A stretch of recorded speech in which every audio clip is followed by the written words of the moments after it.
दोस्तों आज हम देखने वाले बकरा ईद स्पेशल मीम्स, तो आप लोग एंड तक बने रहना, मजा आने वाला है। Eid ul Adha, boys first day and girls first day. ये तो भाई बिल्कुल सच बात है। तो सही है। फर्स्ट डे तो यही होता है, बॉयज सेकंड डे। ये बहुत शानदार है, बहुत पॉइंट वाली बात की है भाई, रियल बात है। या अल्लाह मेरे रिस्क में इजाफा फरमा। डॉक्टर भाई साहब यार ये बहुत सोचने वाली बात है यार, ये बहुत डीप बात है। मतलब ये बताओ, अगर डॉक्टर इस बात की दुआ करने लग जाए कि अल्लाह मेरे रिस्क में इजाफा करना, इसका मतलब ये है कि दुनिया में लोग ज़्यादा बीमार पड़ेंगे। वैसे यार आज के टाइम मुझे लगता नहीं डॉक्टर को इस दुआ की ज़रूरत है, क्योंकि डॉक्टर्स के पास ऑलरेडी लोगों की लाइन लगी होती है। बल्कि डॉक्टर्स तो फ्री नहीं है भाई। सच में मैं तो ये कहूँगा कि इनका धंधा मंदा होना चाहिए भाई। यार लड़कियों के नखरे और कुर्बानी के बकरे हमेशा महंगे ही पड़ते हैं। तो सही है, ये हीरा मानी है क्या? हाँ हीरा मानी का फोटो लगा हुआ है भाई। बकरा Eid outfit me my brother, ये भी है। कुर्ता पजामा में नमाज पढ़ के आओ, उसके बाद यही आउटफिट, यही है, और तीनों दिन यही रहता है। 3 दिन यही रहता।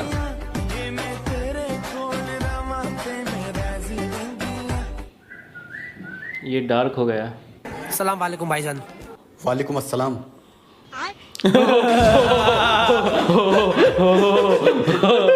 समझे या नहीं समझे? समझ तो सब गए होंगे यार। समझ गए होंगे मेरे ख्याल से, या पाकिस्तान वाले ना भी समझो। पाकिस्तान से जो लोग देख रहे होंगे हो सकता है वो ना समझो। अरे सब समझ जाते हैं, सब पाकिस्तानी। चलो कमेंट करके बताना, मुझे तो लगता है सब समझ गए। कमेंट करके बताना आप समझे या नहीं समझे। दुनिया बहुत तेज हो रही है भाई, और जो नहीं समझा वो भी कमेंट करना। 6 साल के बच्चे समझ जाए ये बात तो। सही है। अरे भाई बकरा इन्होंने सेल कर दिया है। ये होती है। बकरा सेल करने के बाद भाई बहुत हार्ड फीलिंग्स है यार।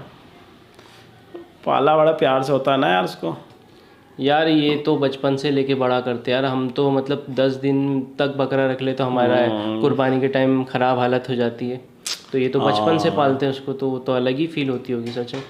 दिल पे पत्थर रख के बेचते होंगे यार। और ऐसे जो बकरे इतना खूबसूरत, जिनको बहुत अच्छे से तैयार किया हो, वो रोज नहलाते कुछ बकरों की ऐसी अदाएं भी होती है कि जिससे हमें मोहब्बत हो जाती है कि यार वो ऐसा करता था, उनकी बातें याद रहती है। जैसे हमारा बकरियां होती थी घर पे हमारे, तो वो कान पकड़, उसके जो बच्चे होते थे मेरे कान पकड़ देते, तो मेरे को बहुत प्यारा अच्छा लगता था। गुदगुदी चलती थी, सुनते थे तो जैसे कान में ऐसे करते थे, बहुत अच्छा लगता था। ऐसी बहुत सारी चीजें याद रह जाती है। इस बच्चे को भी बुरा लग रहा है। ले जाओ भाई और मत दुखा उसका दिल। ये भाई ने खरीदा है लगता है।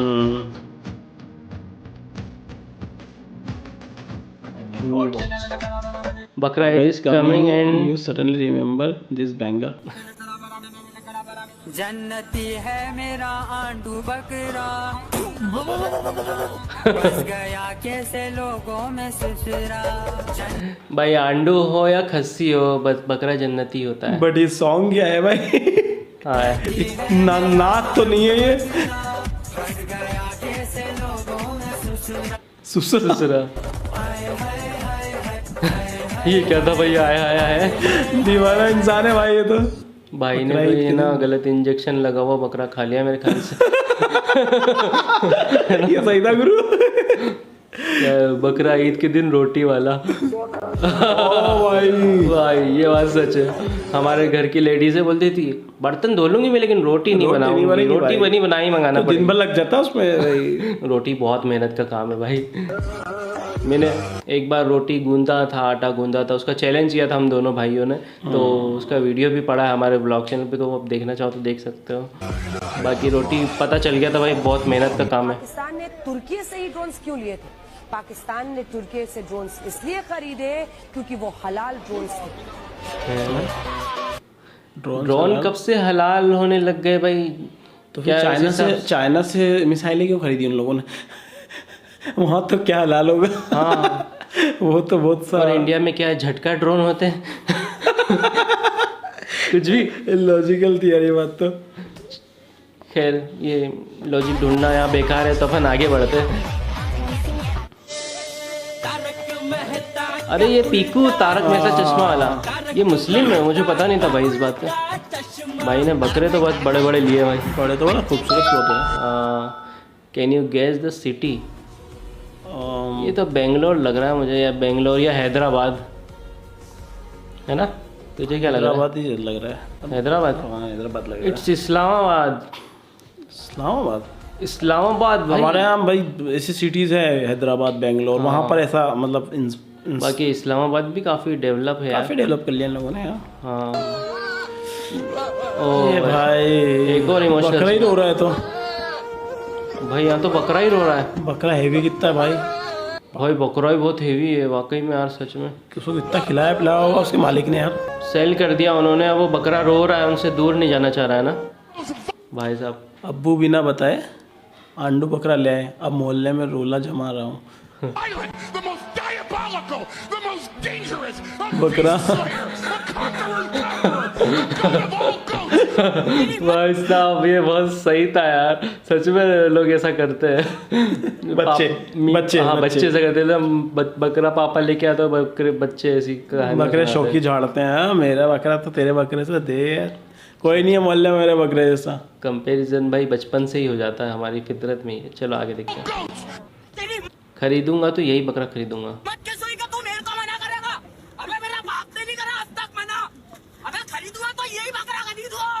भाई 1 लाख का बकरा देखो 20,000 में कैसे दे दूंगा मैं? खजराने का लग रहा है। 1 लाख का बकरा 20,000 में कैसे दे दूंगा मैं? भाई सही था वैसे। हाँ मुझे भी अपने आगे लग रहा है। कपड़े ही इंडियन डैड्स अच्छे लगते हैं, बहुत बढ़िया लगा मुझे तेरे ये सूट में, ऐसे ही सिलाया कर, ठीक है? हाँ ये हिंदुस्तानी परिधान है, पर ये सूट पाकिस्तानी है। पर ये अरे यार भाई साहब डिजाइन पाकिस्तानी है। मतलब इंडियन डैड्स को भी समहाउ पाकिस्तानी ड्रेसेस पसंद आते हैं, और स्पेशली अपनी बेटियों पर और बीवियों पर तो बहुत ही ज़्यादा। हाँ सही बात है। हेलो अब्बा। हाँ बोल बेटा। मैंने अपना बकरा घुमाने को लाया था, तो क्या हुआ? तो वो गम गया, मिल ही नहीं रहा। ऐसा कैसा गम गया? ढूंढना था ना। अरे अब्बा मैंने बहुत ढूंढने की कोशिश करा, लेकिन वो मिल ही नहीं रहा। अब मैं घर को आऊँगा तो तुम मेरे को बहुत मारेंगे। छोटे मोटे शहरों में बड़े बड़े गलतियां होते रहते बेटा। आजा तू घर को, नहीं मारूंगा मैं। ठीक है।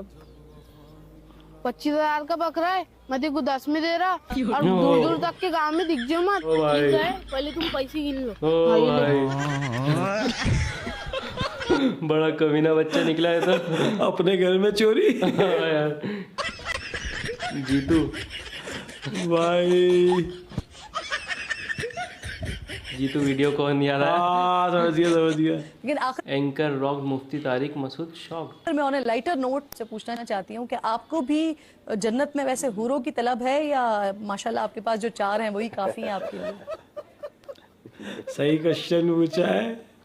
ये आपने बहुत खतरनाक सवाल किया है। असल में मैं कोई ऐसा सवाल जिससे जब क्योंकि इंटरव्यू मेरे घर वाले भी सुनते हैं, और फिर वो वहाँ से मुझे जो रिएक्शन ले तो जायजा तो है ही, लेकिन कहीं आप कोई जायजा ना ले लिया जाए घर पे। मैं ये कहूँ कि मुझे भी हूरों का शौक है, तो फिर घर वाले कहेंगे कि 4 काफ़ी नहीं है, अभी भी हूरों का शौक है। और अगर मैं बोलूँ कि नहीं है और अल्लाह जन्नत में कह दे तुमने दुनिया में बोल दिया था बस 4 बहुत हैं, अभी हूरे तुम्हारे लिए नहीं है, तो मैं तो फंस जाऊंगा ना।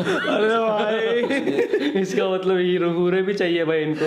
भाई ये डिफरेंट लेवल की बता रही बस साहब। भाई ग्रेट हो आप, बस ग्रेट हो आप। मैं स्किप कर देता हूँ। स्किप कर दिया भाई।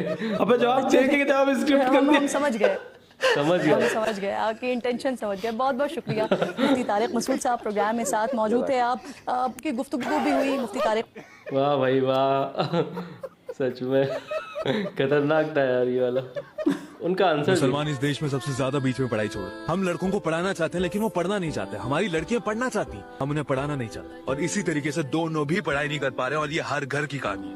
आपकी स्कूल्स में कचरे की तरह बच्चे भरे, स्किल्स के नाम पे गाली देने के अलावा कुछ भी नहीं आता है, और गरीबी में होने की वजह से पैसे से ज्यादा कुछ भी इम्पोर्टेंट नहीं। और 10-12 हजार के लिए 15 साल का बच्चा आज पढ़ाई छोड़ दे रहा है, और जब वो 25 साल का होता है तब पता चलता है कि 12,000 में तो कुछ नहीं होता, और वो वहीं से अपनी लाइफ से हार मान जाता है। और इसी वजह से आज मुसलमान इस देश में सबसे ज्यादा गरीब और मजदूर है। भाई ये बात तो बहुत पॉइंट की बोली भाई ने, कि इंडिया में जो मुसलमान है वो इसीलिए पीछे क्योंकि पढ़ाई छोड़ देते हैं बहुत जल्द। मतलब उनके बच्चों को एक तो एक एटमॉस्फेयर भी वैसा नहीं बनाते कि इसको पढ़ाना है, और एक ये भी नहीं कि बच्चों में भी लगन कम हो जाती है उस वजह से कि यार अपन तो धंधा ही करेंगे, धंधा ही कर लेंगे, पापा का कुछ काम, पापा का काम में हाथ बढ़ा देंगे या फिर अपना खुद का कुछ काम करेंगे। सच में। और लड़कियां जो पढ़ना चाहती हैं उनको पढ़ाते ही नहीं है, उनकी शादी करवा देते हैं। तो ये तो सच में हो रहा है भाई। इंडिया के मुसलमान कहीं ना कहीं पीछे होने का ये रीज़न भी है। दादी के साथ फुप्पो के घर चला गया, वहाँ उनकी बातें सुन ली।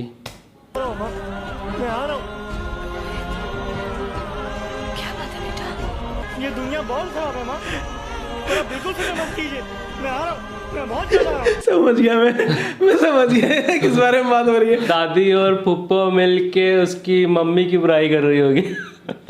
भाई बच्चों की थोड़ी हिपोक्रेसी एक चीज़ इस चीज़ में रहती है, जब वो नानी के घर जाते हैं ना तब वो मम्मी और जब नानी पापा की बुराई कर रही होती है इट इज ओके, वो नहीं सुनते, वो उसमें कोई बात नहीं, कोई बात नहीं, मम्मी की बुराई नहीं होना चाहिए। और ये अब आज अपन इस चीज को समझ पा रहे हैं, जब खुद पापा बन गए तो यार भाई पापा की भी बातें सुननी चाहिए थी। उनकी भी साइड सुननी चाहिए थी। सही है। क्योंकि बचपन में बच्चे माँ के ज़्यादा क्लोज होते हैं, बाप से थोड़ा सा अलग रहते हैं। यार बाप को क्या है, मर्द जात को ऐसा बनाया हुआ है ना कि बाप मतलब सख्त ऐसा बनाया हुआ है, लेकिन ऐसा नहीं है। बाप दिखाता है वो सख्त है, बट वो सख्त होता नहीं है। जैसे आजकल के बाप सख्त बचे नहीं है, वैसे हम दिखा भी नहीं सकते आजकल तो, जैसे बाप दिखा भी नहीं सकते कि हम सख्त हैं। टाइम पे तो माएँ ज़्यादा सख्त है भाई, और इसीलिए शायद अपने बच्चे अपने ज़्यादा क्लोज होते हैं। हाँ ये भी है। बाकी ये रियलिटी है। हाँ रियलिटी है। बचपन में जो है माँ की साइड लेते थे, हम खुद भी अपनी बात भी करेंगे, लेकिन जब पापा की साइड लेने की बारी आई, मतलब पापा जब हम बने ना तो हमें पता चला कि हाँ कुछ गलतियाँ मम्मी की भी हो सकती है, सिर्फ पापा की गलती नहीं होती। पापा की गलती नहीं होती है ना। तो ये थी भाई आज के कॉमेडी वाले मीम रिएक्शन। आप बताओ आपको कैसा लगा, और हाँ सब्सक्राइब ज़रूर कर देना भाई। आप में से 70-80% लोग बिना सब्सक्राइब के देखते हो, जो कि गलत बात है भाई। अपने भाई को सब्सक्राइब करना, और इसी तरह की और वीडियो हम आपके लिए लाते रहेंगे, आपको एंटरटेन करते रहेंगे, और जल्दी मिलेंगे अगले वीडियो में। Make love not war.